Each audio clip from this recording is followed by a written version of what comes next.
Good afternoon and welcome. Good day, good people. This is Michelle Dawes Birt, host of Real Chicks Rock Presents Real Discussions. I'm super excited today because I just love my guest. She's amazing. I've known her a couple of years, but we'll get into that. First of all, thanks everyone for spending a few moments with us this afternoon. Like I said, I'm super excited. We're here in Atlanta, Georgia. It's warm here. It's hot. It's hot Atlanta. It's hot Atlanta. Mm-hmm. We are getting it. It is back to school week. Hallelujah. Our kids went back to school like Thursday. Some are going tomorrow on Monday. It's all over the place. Trump was here yesterday. Just the city's just it's just in a space. There's just so much going on. Everybody wants to come to Atlanta. Listen, if you don't live here, go home. Go. Okay, New Yorker. Yeah, go home. It's crowded. We're maxed out. The roads are tight. It's a thing. But no. All is welcome here. Atlanta's a beautiful city. We just ask that you bring good vibes, good energy. If you're going to stay here, that's all we require that you do. Mm-hmm. Enjoy the weather. It's going to be hot. We have warm winters, etc., etc. Enough about that. Listen, my topic today is how to keep your core values in a changing world. And I have none other than Maggie, the substitute. Hi, Maggie. Hey, Michelle. How are you? I'm good. How are you? I'm good. It's good to see you. Good to see you, too. Yeah, Been too long. We have history. We used to work together. Long time ago. Mm-hmm. We've been through some things. Man, the kids grew up together. Mm-hmm. Listen, I can count on one hand how many places Christopher has laid his head. Aww. You're one of the places. Aww. Yeah, I didn't let my son hang out with just anybody, especially those overnights and things like that. He spent weekends there with you and the boys, had a great time. Absolutely. And now they act like they're men now. Exactly. You're different. I was trying to offload mine whenever. They bring the party where they go. I know. And you were so kind. You would have Christopher when your boys would be with their dad. Absolutely. You were like, I didn't mind, because you were like, he's a helper. He's great company. He's great. We did events together. Yeah, you did do a lot of good things. He was suited and booted.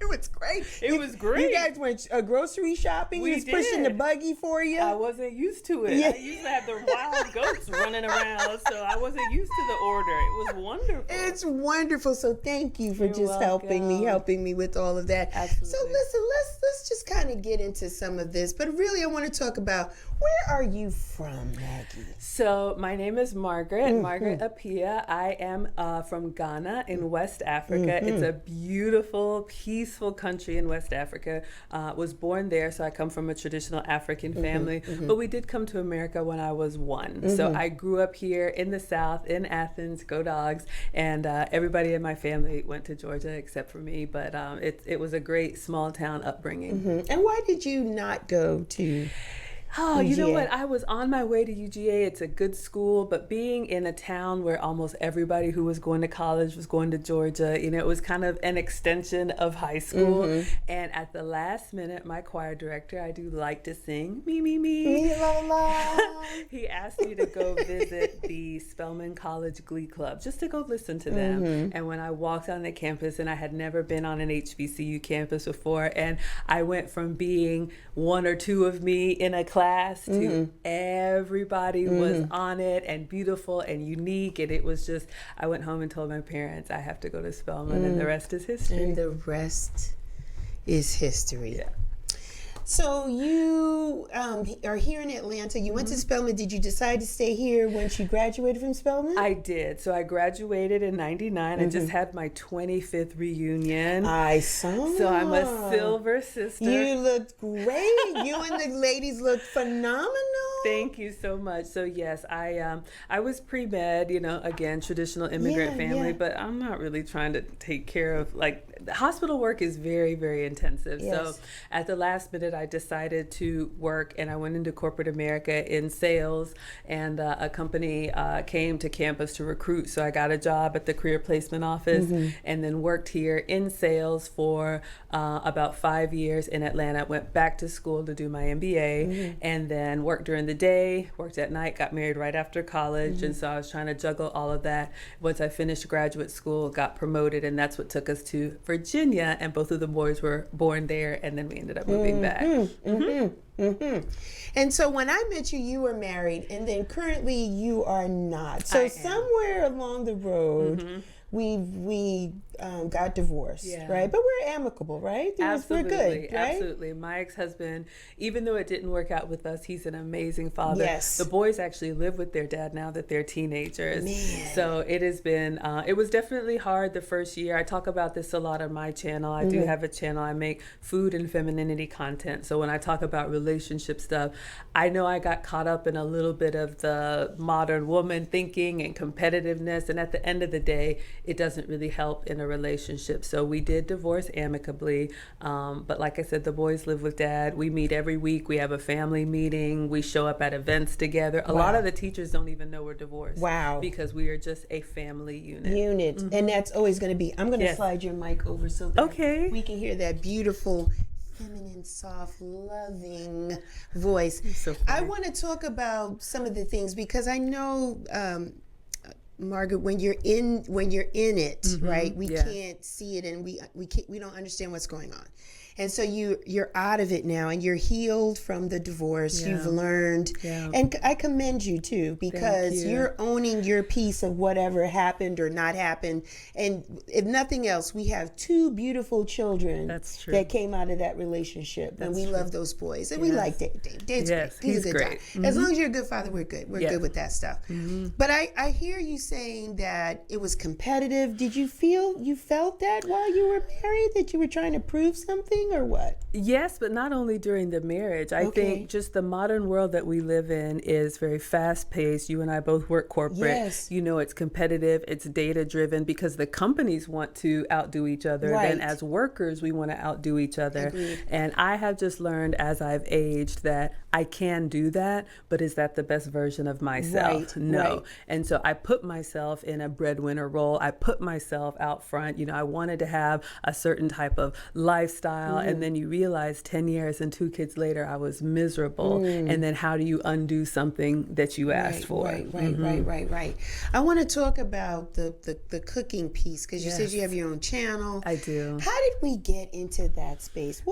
How did that epiphany happen? What happened for you? Oh, goodness. So my channel is Maggie, the substitute teacher, because I cook with sugar substitutes, dairy substitutes, and gluten substitutes, hence the substitute teacher. Right. So growing up in a traditional family, and my mom is actually a retired home economics teacher. So I grew up with family dinners. She showed us how to cook, even me and my brother. It was just a life skill. And always being someone who struggled with weight and enjoying food, clearly, as I aged, the weight problem started to turn into health problems. Okay. So I became pre-diabetic. I had elevated cholesterol and borderline blood pressure. Really? And I knew that this was not sustainable, so I had to do something. So I went to see a metabolic specialist, and she told me about the sugar, dairy, and gluten. Yes. So I just started recreating recipes that I was making for the family, because I was also cooking every day just as a mom and wife anyway. I enjoy it. But I started recreating those recipes using my substitutes. And I would cook privately, and then I would just post the finished dish online. And people would see it, because I have a little knack for presentation. And then people would say, did you make that? How did you make it? Where did you get the ingredients? What did you do first? And I was responding in the comments. And then one day I was like, let me just go live and show people what I do. And I didn't think anybody would really care, because literally I'm cooking what I'm going to eat or what I'm serving the boys. For your family, Right. So watch it or don't watch it. This is what we're doing. But I've created a community of people who love food and just love trying new things. You are a hostess with the most. I try. You talking about, you have a knack for presentation? No, it is a thing. It is a thing. I love it. I love serving. I love taking care of people. You do. I love making people feel warm and welcome. You do. Thank you.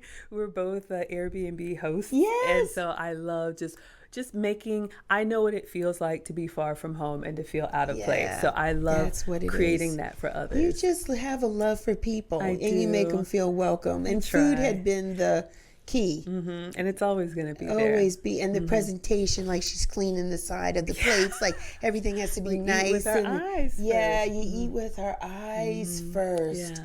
So listen, how much weight was weight loss a goal for you, or just eating better? It was. Well, here's the thing. I mean, being someone who struggled with weight, I've tried a lot of diets, like a lot of people have. Yes. And you restrict yourself, you're miserable, you gain 10, you lose 5. That was just my life. Right. But I just decided, if I'm going to do something that I can stick with, I have to enjoy the food, because I know some people really don't care. Some people can eat the same thing every day. God bless them. But for me, it's really about the experience. I really love cuisine and trying and learning. And so I said, okay, what can I do with the recipes using ingredients that I have to make food that I want to have? So yes, I knew I needed to lose weight. And I had to find a way to balance weight loss and enjoying it, and I think I found that. I think you found it too.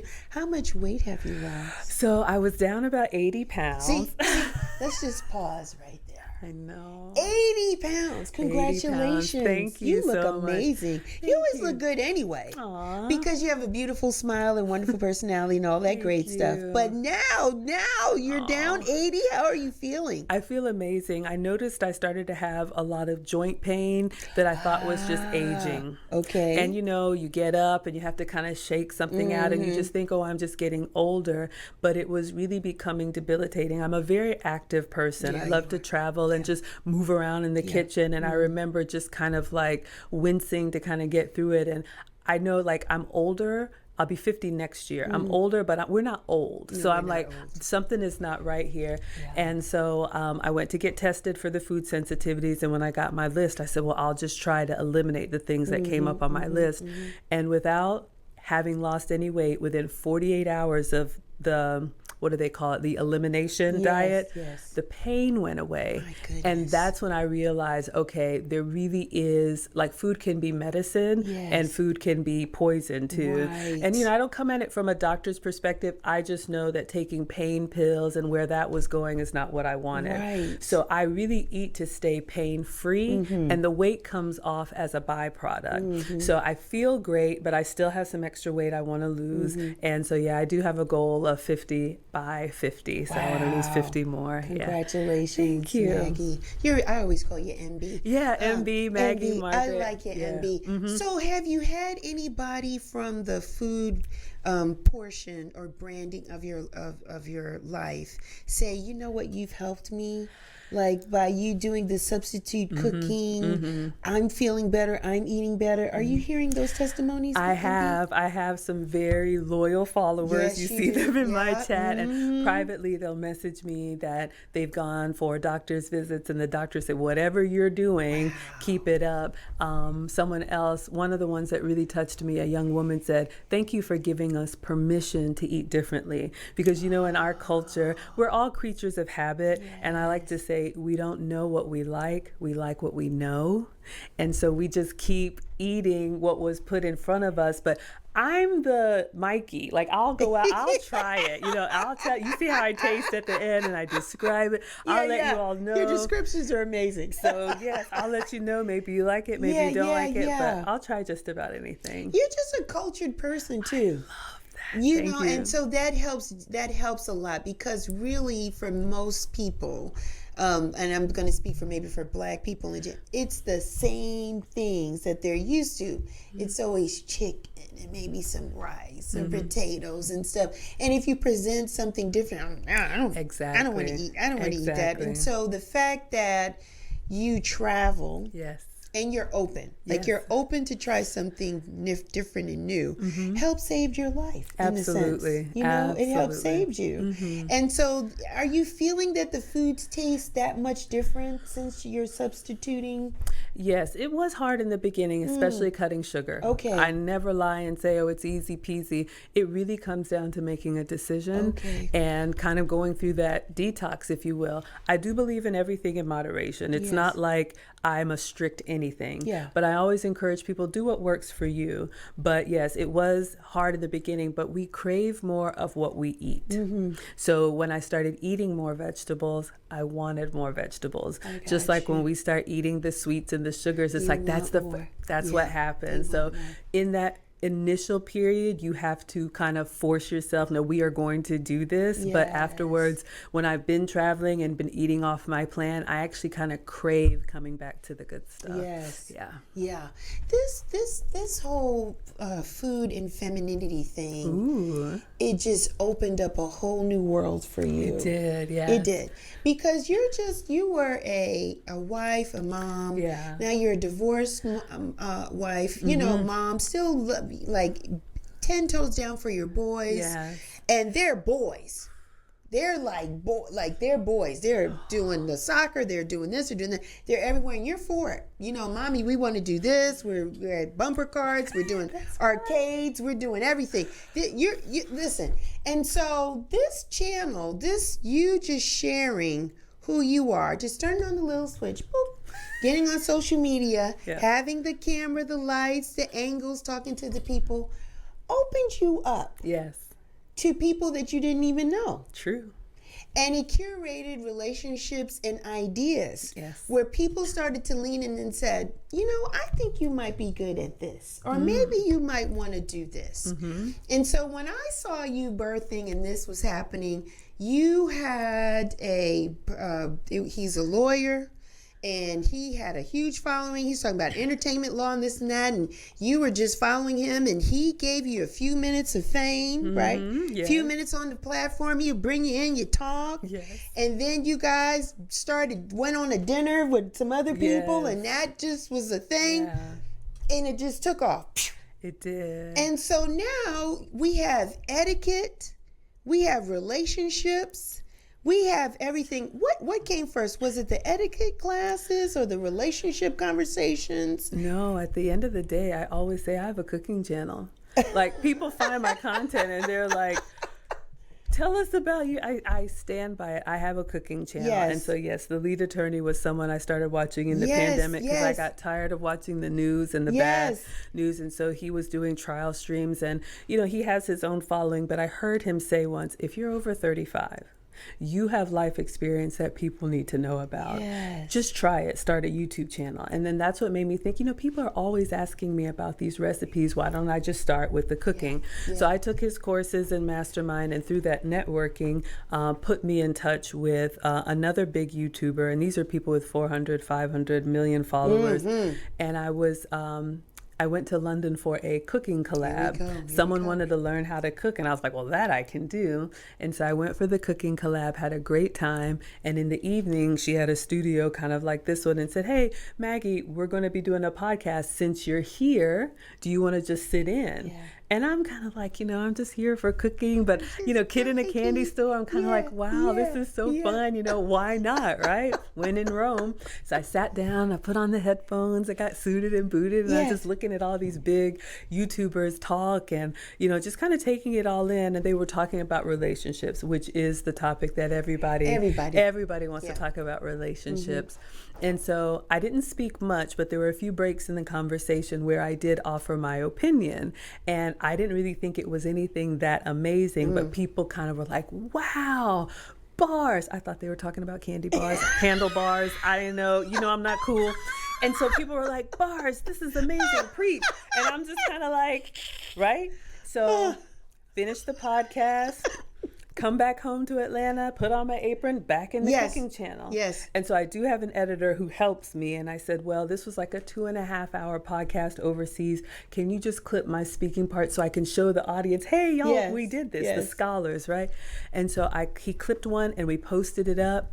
I went to bed, and one of those, I woke up the next morning, comment, likes, comment, share, forward, comment. And I was like, what did I say? I went back and I was like, well, yeah, I guess I did say that. And the rest is history. People started asking, this is amazing. Do you do consults? Now I do. Do you have a cookbook? Now I do. Do you have a course? Now I do. Everything has been kind of chasing behind the growth of that moment. And, you know, my upbringing plus my relationship, and I think being an older woman who is open enough to say what I've done right, Yes. what I've done wrong. Yes. And I know I'm not perfect, but just wanting to help. Yes. So I think it just kind of comes from that. And you're not scorned, No. Maggie. No.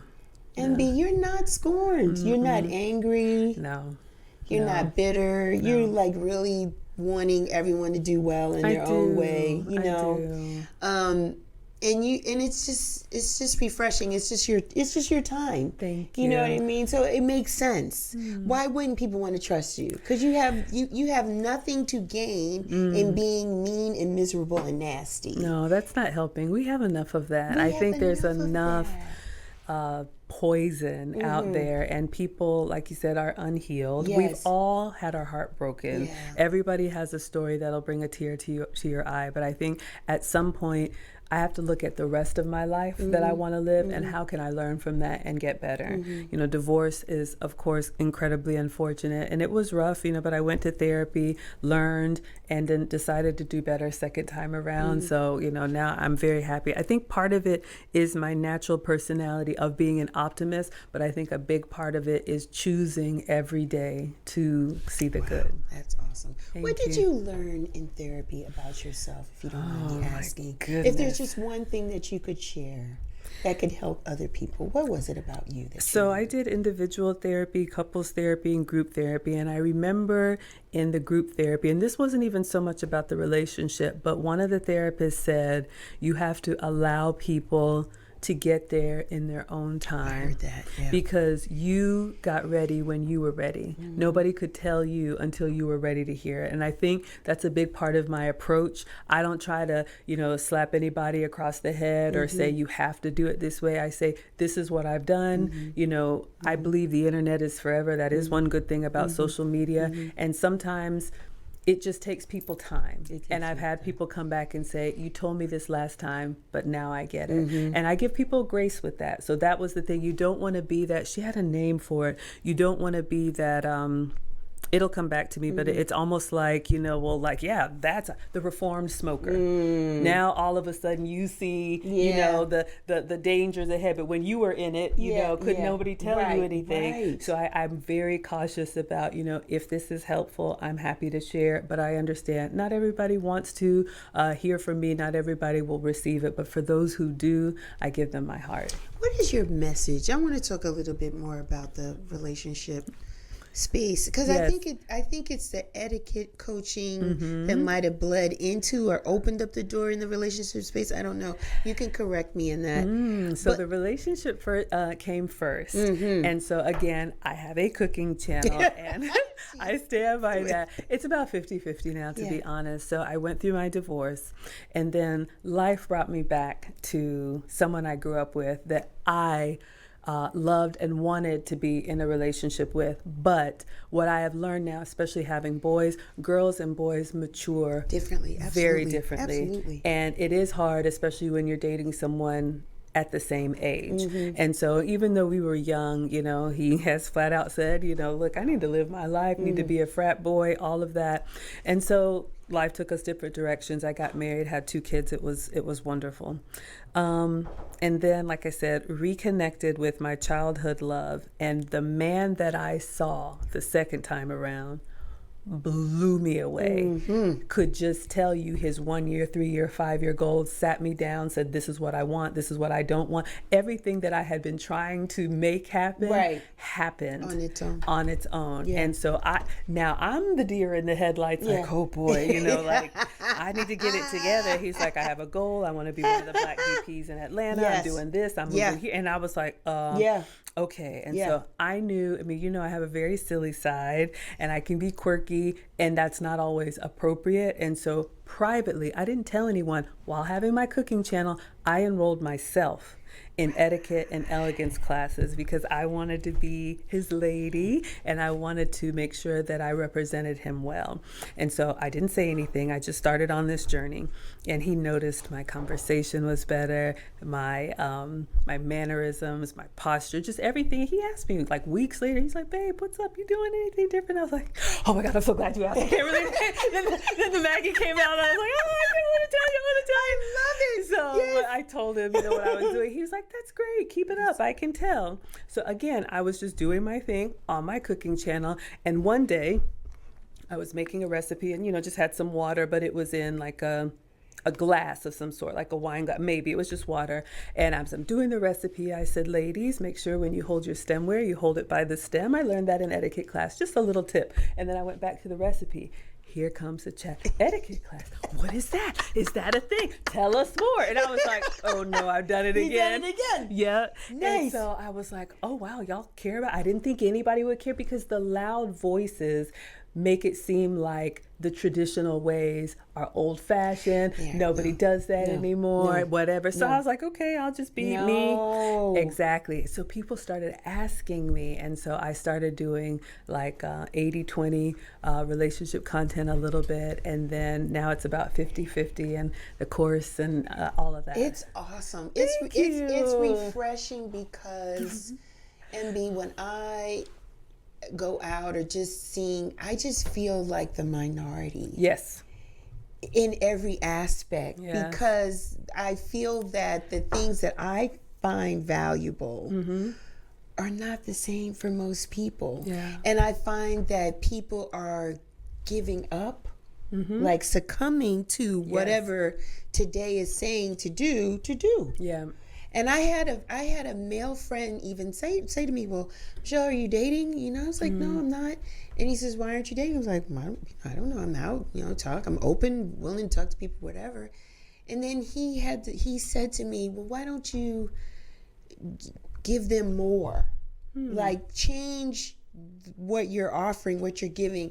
And I said, I should have to change who I am. I'm thinking, and this is a man saying, so in order for me to be noticed, do I have to show a little more? Do I need to and so I'm just like, well, let me put myself in timeout because I don't know, because there's a part of me, MB, that just, I want to change. I totally appreciate you having a person in your life that you care about and you want to support them. And so in order to support them, you'll do something a little different on your own terms. Yes. No one said to you, go ahead and take this etiquette class, whatever. You was like, you know what?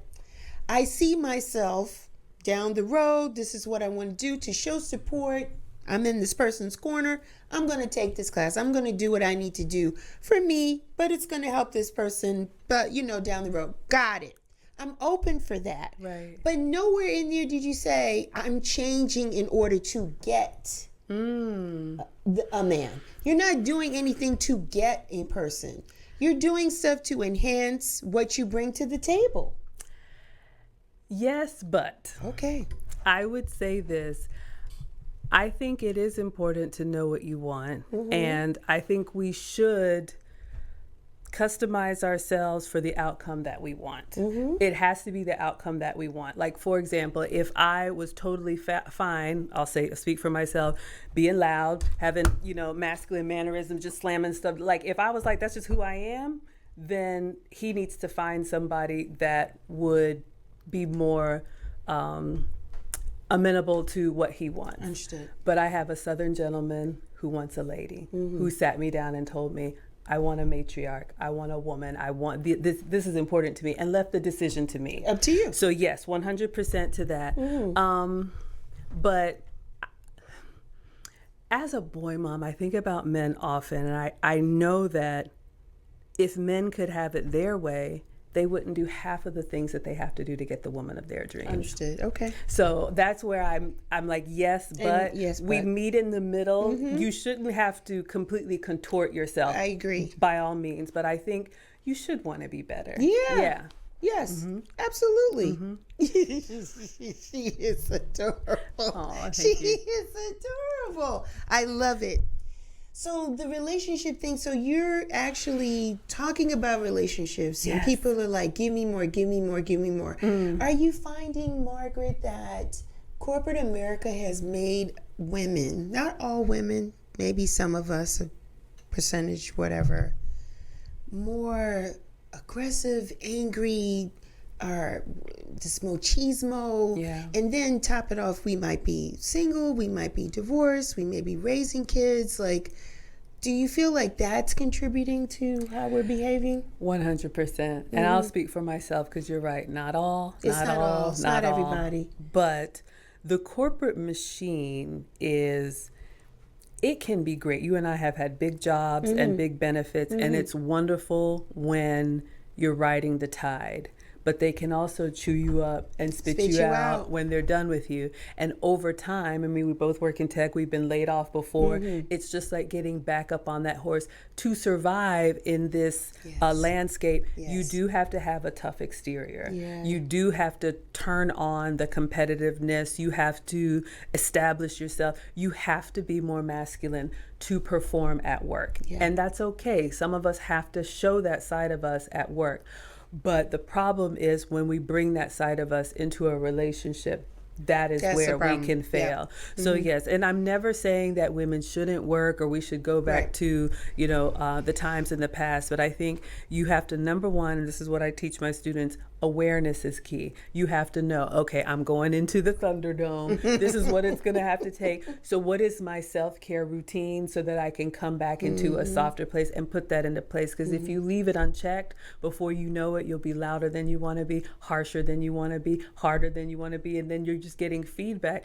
I remember one embarrassing moment for me. I was at a work event and I was talking or laughing or whatever, and every time I talked, the lady next to me, one of the VPs, she kind of went like this. And then other people would start talking and she took her hand down. Then when I started talking, she went like this. And I was like, am I that loud? I didn't know. And so just reading the room and seeing how people respond to you. And then, so I could take that data and say, whatever, I just got my voice is just what it is. I could do that. You could do that. That's an option. But I chose to be better. And so now I'm very intentional about, I can make my point without shouting. I mean, of course, you have your emotions and moments, but just things like that over time, I think we can continue to always be the best version of ourselves. Yeah. I think women want to be more feminine. We just don't know how to, because we're always in a gotta go. But we are learning to take time for ourselves. Yes. And we are saying no. Like no is a complete sentence. And so we're realizing that we can balance. We can have that and be feminine too. But I also think, MB, in order for that femininity to come out, the space has to be safe. Right, for us to feel like we can do that. Because in some instances, and I'm speaking from personal, where I was feminine and I let my guard down and I was vulnerable, that was used against me. Right? And that's unfortunate, right? That people will see, oh, that's a weakness, and and start using that against you to beat you down, versus creating a space where you can blossom, you can learn, and you can grow from it, right? Yeah. So I do believe that. So I think we do want to get into that more. Yeah. I wanted to ask you, because I read, I follow you and I see everything. It's just like I do the hearts and do everything. And what I wanted to ask was, I noticed there was a point you might have said, and please forgive me if I'm not saying it properly, about manifestation and chakra. And talk a little bit about that, because you're over there. Y'all are not gonna like me. I don't believe in any of that. I'm sorry. Well, tell me why. Tell us why. In fairness, I'm probably ignorant about it. Okay. I haven't studied it. I choose not to. I'm a woman of faith like you are, so I do believe in the Bible. I am a Christian. So I understand the spiritual aspect of it. I think, like a lot of things in our culture, it's gotten blown out of proportion. Okay. What I see is, I'm going to sit on my hands and just wish upon a star, and it's just going to happen for me. And, I'm going to be a girl boss, and I just don't really have to work at anything, and life is going to be great. That's what I'm against. And I think because I have a lot of men in my family, and just watching the way men get it out of the mud, and nobody's coming to rescue them. That's what we teach our boys, right? Nobody cares. Nobody's rescuing you. You have to earn it every single day. So that's why I'm very passionate about that. I just think maybe in the world that we've created in our mind, but I think in the real world, especially in relationship with the real men that we want, I think we can be a lot more grounded than we are. And is that where the where the belief system of Kevin Samuelson comes into play a little Yeah, bit? you know, the Kevin Samuels thing, he's so polarizing, right? So many people were like, what is that? And I had the same reaction. The first time I heard him, I was in the shower. I told the story before. Again, it's during the pandemic. I Yes. had the news on all the time, and I was just like over it, right? And I had my Google screen, meet, whatever it is, in the shower. And it's just, you know how it auto plays the next video? Okay. And so I'm just doing my thing, and I hear a man talking to a woman, and all I heard him say is, "Ma'am, you're average at best." And I looked out of the shower. I was like, what did he just say? Like, I had the same reaction. And so, you know, I'm trying to rewind back, and I find out who he is, and I went on the hunt. I went down the rabbit hole. yeah. I was like, who is this man, and what is he talking about? You're a BA by profession. I am a BA, and I'm analytical, and I'm like, analytical. did that just happen?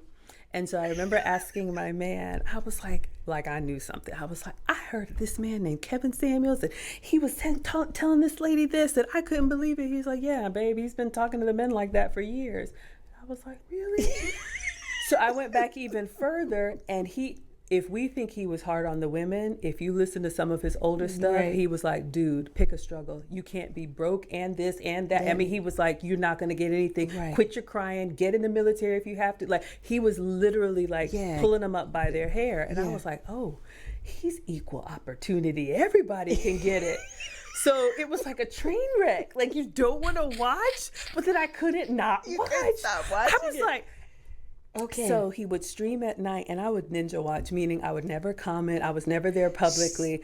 I was ninja watching because I could not believe women would continue to call They in kept calling. and getting shot down. And I'm like, yeah. no, like, you know what it is. Don't do it. Here comes another one. I was like, I had my popcorn. I was like, oh my God, another one. Like, so it was all fun and games until one day he was really trying to help some woman, and she was just really stubborn, you know, because a lot of them really did just try to like prove a point with him. And I'm like, don't argue, just go do your thing. Like, why? Right.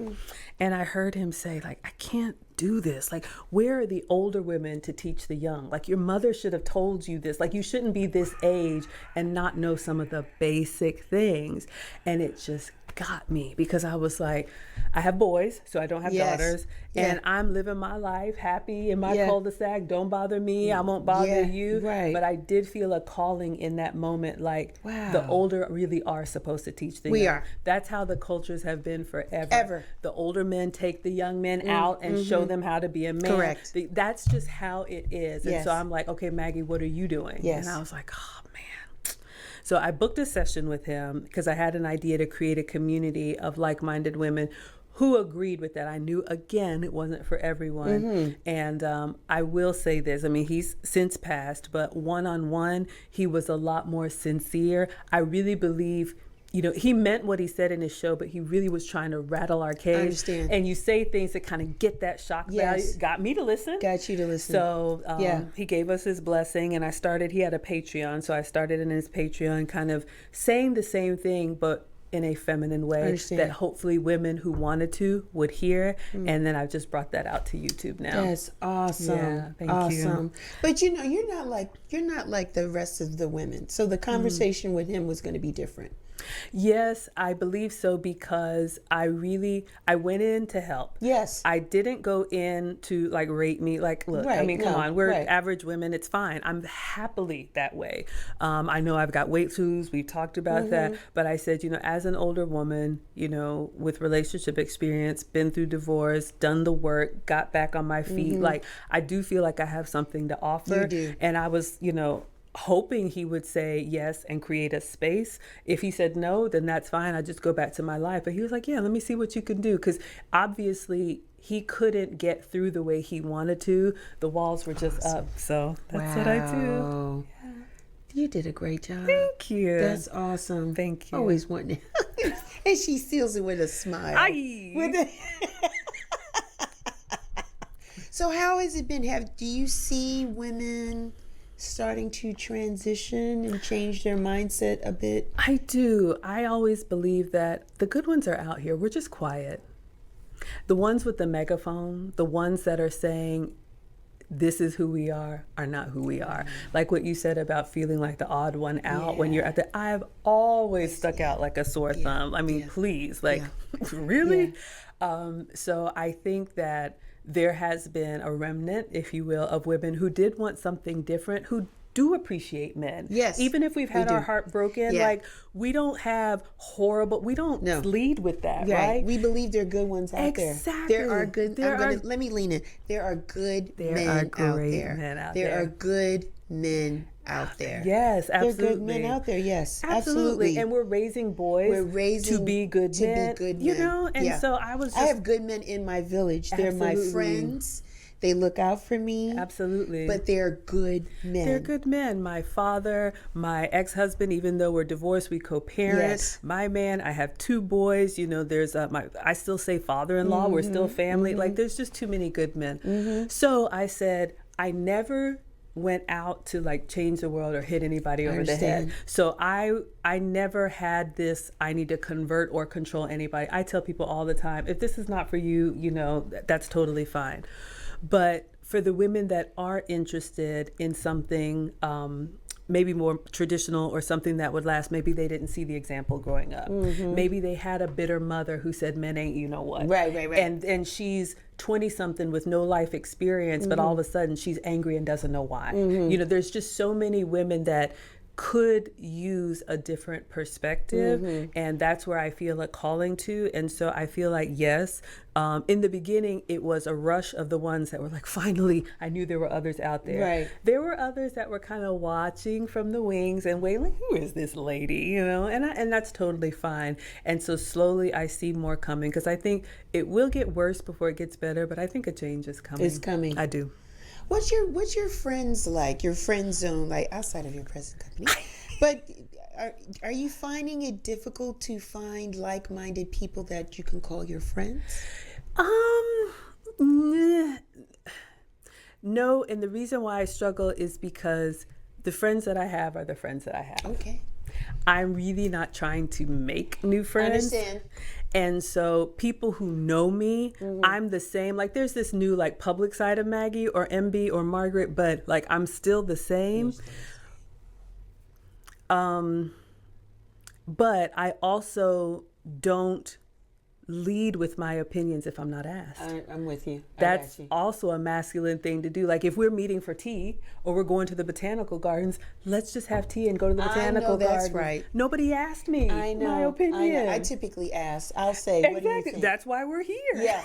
That's why I'll ask, what do you think, MB? Exactly. And you go, well, you know, Michelle, let me give it some thought. Exactly. And you'll tell me. But yeah, we've never come, I think we come from the mom space and the corporate working space, but we've never come from that space. Yeah. And I have friends like straight up West Coast liberal woman power girlfriends, and I love them and they love me, and we are polar opposites, but we could get together and go to a winery and have a wonderful time. And I think that's part of it too. You don't have to, everybody doesn't have to agree with us. No, they don't. They don't have to like it, agree, or even understand it. That's or true. Why would you want to do it? Why would you want to do that? Why would you? They don't even understand it. They didn't even get it. You were married before. Yes. There's a man in your life now. Yes. He makes you smile. I see you smiling. My eyes are closed right now. I see you beaming. This wives club, do you desire to be a wife? You are a wife. Yes, I am a wife. You are a wife. Let's call it what it is. And that is one thing I heard Kevin Samuel say, a wife is a mindset. And that's why the community that I created is for former wives, current wives, and future wives. Because even the scripture says he who finds a wife, finds right? a good thing. Exactly. So we need to be moving the way a wife would move for him to see, is that my wife? Yes. So yes, I would love to remarry. I hope it happens, but I have shared this publicly. My man has said that he does not want to blend the families. And so he says you need to finish what you start, having children from marriage.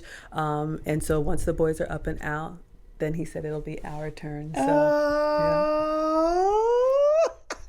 she's so tickled. I was so happy. I'm so happy. You're so funny. Oh my gosh, because it's a lot to say, I won't say. I'm just happy for you. And Me you too. are a living example that things are possible. Yes. You know, because coming from divorce is not easy. No. But not only did you do that, you're a great mom. And you created a brand. Like, you Yes. are a brand. I sit back and I'm like, MB is a brand. She's got a apron with her logo on it. Like, she puts it on. Wait a minute, I gotta put on my uniform. She puts on the uniform because Lena, she has a food channel. Yes. She has I have a cooking She channel. has a cooking channel. Yeah. That's what she'll say. Despite everything else that she's doing, she has a cooking channel. She'll put on her apron. She'll start doing that. And I was like, man, I've been in that house. Yeah. Yeah. I've slept there. Yeah. I'm like, I know exactly where it is. I'm like, oh, wow, she's doing what she loves. And you're so happy. And it just gives people hope. Yes. I know we have to do the work. Yeah. And what I came to the revelation this morning when I got up was that everybody has their own journey. That's true. Everybody's journey is different. That's It true. doesn't make you any better or me better than anyone else. Our steps are ordered. Yes. And it's we're supposed to experience different things. And so your journey has been beautiful to watch. Thank you. Because it continues to evolve, because it was a cooking channel and still is. It is, but I understand that part of having a brand, I mean, we have big brand experience. I can do what I want, but I also have to balance that with what the audience wants. Yes. Or I could just cook privately in my house like I've been doing Yes. forever. And so I try to respond to what people want. Yeah. And, you know, we all have our boundaries. You know, you talked about in a changing world, how do you maintain? It's a decision. You know, there are some things that I will do, some things that I won't do. But it's a joy for me. It's still a hobby. I still work full time like you. So it's a wonderful hobby because now the boys live with their dad. Yeah. But I don't want it to become like another job or another burden. Right. You know, it could grow into, you know, a big production, but as janky as it is sometimes, you know, this is what we do and have fun with it. You so. have a great time. You're like, oh, I forgot to take myself off mute. Oh my God, I'm always struggle streaming. It's cute though. It's adorable. Thank you. But what I do admire you, Margaret, is that you do stick to your core. Yeah. Like what's important to you. Yeah. You've not deviated from that. No. And you just share it. And your attitude, as optimistic as it is, if you like it, it's here. If not, you could swipe to the left. Absolutely. You could just keep going or scroll up. Absolutely. There's so much on the internet. I So never much. understood that. People who I wouldn't make it that way or I wouldn't think that way. And that's fine. But when I see something I disagree with, I just move on to something I do. Like, I don't understand that. Do you have negative banter I in your do. channel? I have people make comments, you know, okay, yeah, but you're not married. We've talked about that. Right. Of course, you know, I've had people make fun of my size, you know, like I shouldn't give relationship advice until I take the fork out of my mouth or whatever it is. Is that right? Oh, yeah. But see, here's the thing. You're hearing And about you it. got a man. Yes, I Okay. do. Here's the thing. Like, you're hearing about it now because you've asked. Yes. I don't talk about it. I will slowly just block, delete, I and go. understand. You'll never hear about I understand. it. There are some people who, can you believe someone said that? Why would people do that? You and I'm not even going to give it the. I understand. If it's not for you, it's not for you. In my little corner of the internet, we're happy doing what we're doing. You sure are. Find what makes you happy. You sure are. Why? Yeah, you are delighting people. What's next for the brand Maggie the goodness. Substitute? What do you have cooking happening? So much is coming yes, up. an etiquette class is coming up. People can sign up. Absolutely. So thank you, Yes. Michelle. So if you're interested in learning about etiquette, elegance, and femininity, we have created the Finishing School for the Modern Woman. It is an 8-week privately taught course. It's over Zoom, and you get to keep the materials for a lifetime, where we teach ladies of all ages to be the best version of themselves. And then we have a graduation here in Atlanta where we completely spoil you. You can go to teachablemoments.com for all of the details. But, you know, I've got the cookbook, I've got the finishing school. I do coaching one-on-one and group. Of course, the cooking stream. Now I'm part of a YouTube program that allows me to travel. I'm going to Idaho later this month for a restaurant. Nice. Japan in October. Nice. Congratulations. cruise in November. Nice. I seen you Google. Did you go to Google one time? Yes. So I've been to Google's office probably about 10 times now. So awesome. When my clip, the accidental clip, went viral, YouTube reached out to me because it got over 1 million views. Wow. And they reached out to me about joining a program for the shorts creators. And so that has opened me up to a network of other creators and networking and events. And I make content every day so people can follow me. It's just Maggie, the substitute teacher, on all platforms. But a lot of good stuff is coming this year and into next year. So I'm having a blast. I can't believe I'm here. You're having a good time. I'm having a great time. You're having a great time, man. Mm-hmm. What kind of recipes are in the cookbook, really quickly? So I asked my, so I'm the substitute teacher, so my viewers are the scholars. Okay. So everything is classroom related. Yes, so the microwave is the whiteboard. We have lessons. So the scholars. Raise your hand if you want us to get credit for class if you're today. present, if you're present, take attendance. Yes. So you get the thing. So the scholars voted on the recipes. And it's some of my favorites. So I have my signature is a pancake called Maggie Cakes, but it's gluten-free, dairy-free, sugar-free. There's pancakes. There's there's taco bowls. I have a beverage section, a breakfast section, a lunch section, a dinner section, and a dessert section. Nice. And it's an interactive cookbook. So it's all on the Teachable Moments with Maggie.com. But you can see the recipe, see a picture, and then you click on it and it shows a video of me preparing it. Nice. So you can follow along. Nice. Mm-hmm. I'm going to get that because I think sugar is not my friend. I love sugar. I love it. It doesn't love me. It's not my friend. No. And I believe in what you're saying, that if I substitute that, energy will be different. Yeah. I have a little ache and pain here and there. I think that'll go away because I'm not old. Exactly. I don't look it and I don't want to feel it. I'm too cute to feel. Come on, Maggie. Come on, girl. I think we can age gracefully. Yes, I think absolutely. we can still live full lives and active lives. I mean, some things will be different, but I'm looking forward to the next 20, 30 years. Yes, it's cute. Yeah. It's going to be cute. Let me ask you this. Yes. What's the age demographics for your finishing school? You know, interestingly enough, we have had from 18 to 65. Are you serious? I was shocked too. So I was told to focus on the young ones because honestly we do as older women get a reputation that we just are who we are. So so I was thinking 20s and under. We did have one right out of high school who her mom was kind of pushing her towards the college route, and that's not what she wanted. She knew she wanted to marry young and have a family, but her surroundings were giving her the hit the brick. So there was that. And then we had a divorcee who was over 60 and she took on a leadership role in her marriage and it burned her out. And so she was like, I don't want to do this again, and if not for me, I want to be a better example for my daughter and granddaughters. And so when I say women of all ages, all states, everybody is welcome, because I do think, and my man told me, Maggie, tell the ladies you're already feminine, you just have to stop fighting it. You know what? I love it. We're going to have tea. Oh, yes, we should. I haven't spent time with you in a while. I know. It's been so long. I miss you. I miss you too. Yeah, we should have tea. Time. We need have you tea. ever been to afternoon tea? No. Oh my gosh, yes, I need to take you. We need to have afternoon tea. And then when I work on some finances, we're going to have tea in London. Ooh, okay.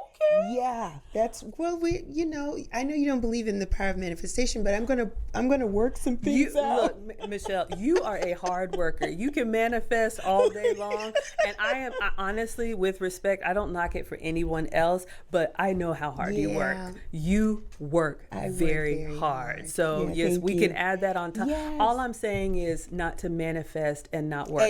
Because even the scripture says if you don't work, faith without works exactly. is dead. So by all means, if you need that or you like that on top of, I just think the work is our foundation in whatever your outcome is. But I'll be in London next year for the polo. I want to go. Yeah, I was we there have this to summer. talk. That's on my bucket list. I want to go to London, so I want to Have you ever been? No. Oh my gosh. You're such a traveler. I have to catch up. Oh my goodness. Yeah, Yeah, that's get one of the there. things I do. I'm in Yeah. a travel group every year. I just came back from Egypt.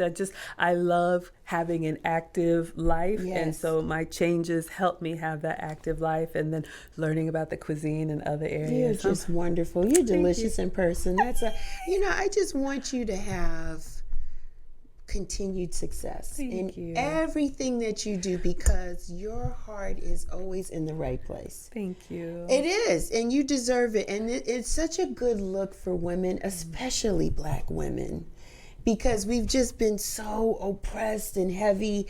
And it's great to see that hard work pays off. It does. It does. And that you can be feminine while you're doing it. Yes. You don't have to be hardcore. You don't have to be, No. You could just be yourself Yes. and just do it. Femininity really is our superpower. It is. I think a lot of women think we need to compete with men. I don't want to. As men, but we will never get as far as if we lean into our natural gifts. Yes. And I think it helps us at work. It helps us at home with kids and relationship. For me, but I think when a lot of women allow themselves to realize it's a strength and not a weakness, you will be amazed at what a feminine woman can do in a space. Awesome. Where can the people find you? So yes, you can find me. I am Maggie, the substitute teacher. You can find me on YouTube, on Facebook, on Instagram, on Twitch, on Twitter, or at teachablemomentswithmaggie.com. She's beautiful in person. I'm so glad she's my friend. Listen, that's my time. Look, you see how I've toned it down because I've been with this beautiful person. That's my time. You know me, Real Chicks Rock. I'm everywhere. I'm on Instagram. I'm on Twitter, which is now X now. That's right. I'm on Facebook. Go subscribe to our website, realchicksrock.com. Subscribe because we blog. We send newsletters out. We do all kinds of things. You need a t-shirt. Maggie has my t-shirts. Right. She has them. She's been a supporter. Yeah, I got to get her a smaller size now. She's been a supporter for years. She loves the brand. She loves us. Be like her. Follow, subscribe, like. Don't miss another episode of this show. But I'm going to leave you with this before I go. May you live to be 100, and I live to be 100 minus a day. So I never knew that beautiful people like you had passed away. Thank you for checking out Real Chicks Rock Presents Real Discussions. Be sure to subscribe so you don't miss our next show.